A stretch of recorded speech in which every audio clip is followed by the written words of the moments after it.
dia, sou Gabriela Valente, psicóloga. Acompanho as crianças aqui da CRIA, da educação infantil até o ensino fundamental. E a CRIA está trazendo uma novidade para as redes sociais, um quadro com dicas que vão poder orientar os pais e tirar algumas dúvidas. Hoje vamos falar um pouquinho sobre limites, e de que forma os pais podem direcionar essas questões aí com os pequenos em casa. Conversar um pouquinho sobre os limites, sobre as regras de convivência e a forma como nós podemos direcionar esse processo que na minha vivência no dia a dia com os pais, acompanhamento aqui na escola, no consultório, eu ainda percebo que é um tema que deixa os pais um pouquinho inseguros, amedrontados, como eles podem direcionar esses momentos da melhor forma possível. Então, assim, é um tema de extrema importância, até porque as crianças até os 6 anos, elas estruturam sua personalidade. Então, até lá, quanto mais referências positivas elas receberem, melhor para a sua estrutura. E essas referências não podem vir de um lugar melhor a não ser da família. Até porque os pais são as maiores referências e melhores direcionadores desse contexto, desse universo dos limites, direitos e deveres. Então, que vai muito além das regras. Vai muito além das regras, da rotina de não pode, é assim, não é. Porque, em primeiro lugar, envolve a questão da afetividade, Como que os pais estão direcionando essas questões? Como é que está sendo o olhar para a criança? Como é que está sendo a fala, a linguagem corporal? A criança, ela precisa ser autorizada a ser quem ela é.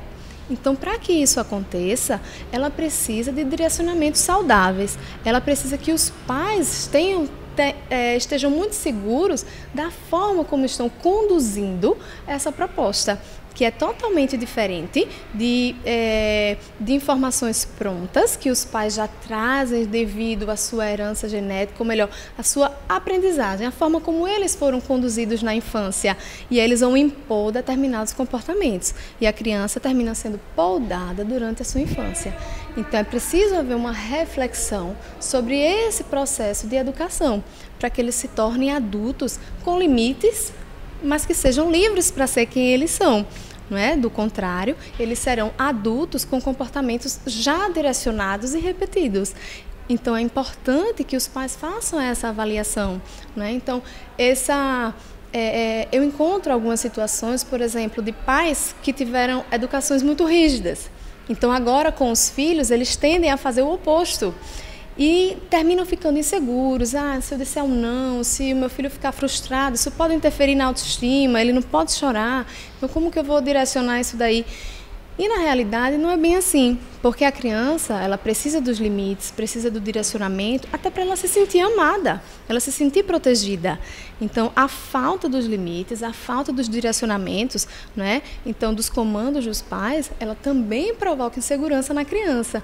Mas isso precisa ser direcionado de uma forma saudável. Então, é importante que os pais conversem muito em casa sobre que tipo de educação eles estão oferecendo, a forma de falar precisa ser única. Todo mundo em casa precisa ter a mesma linguagem, Então, a expressão corporal, ela precisa estar associada à fala, A criança ela é muito subjetiva. Então, se eu estou falando, dando um comando e o meu corpo está dizendo outro, a criança ela fica na dúvida, ela vai ficar insegura de como ela deve agir. Da mesma forma, se a mãe tem uma fala e o pai tem outra. Então, tudo isso precisa ser muito conversado e trabalhado antes. As regras, elas precisam ser pré-estabelecidas, elas precisam estar em um lugar que a criança tem acesso todos os dias, para quando ela tiver um momento que os pais precisem cobrar isso dela.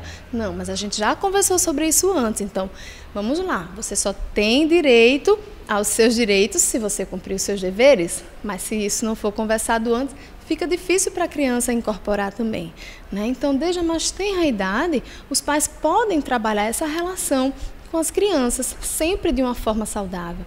Até porque a criança, daqui a pouco ela se torna uma adolescente e se essas pequenas frustrações do dia a dia não são trabalhadas em casa, mais adiante ele pode se tornar um adolescente tirano, um adolescente que não vai saber lidar com as frustrações. E aí é muito mais complicado de se trabalhar, até porque a formação inicial dele já passou. Então, é muito mais saudável que a criança ela seja trabalhada com relação às regras de convivência em casa, através dos pais, das suas orientações, porque ela vai ter as pequenas frustrações do dia a dia, com os direcionamentos dos pais, mas sempre associado ao amor, o que pode não acontecer mais adiante e trazer outras repercussões que não são tão legais assim. Então, pessoal, essas foram algumas dicas sobre esse tema tão importante para o desenvolvimento infantil, né? Então, próxima semana a gente vem com outro tema para conversar mais um pouquinho.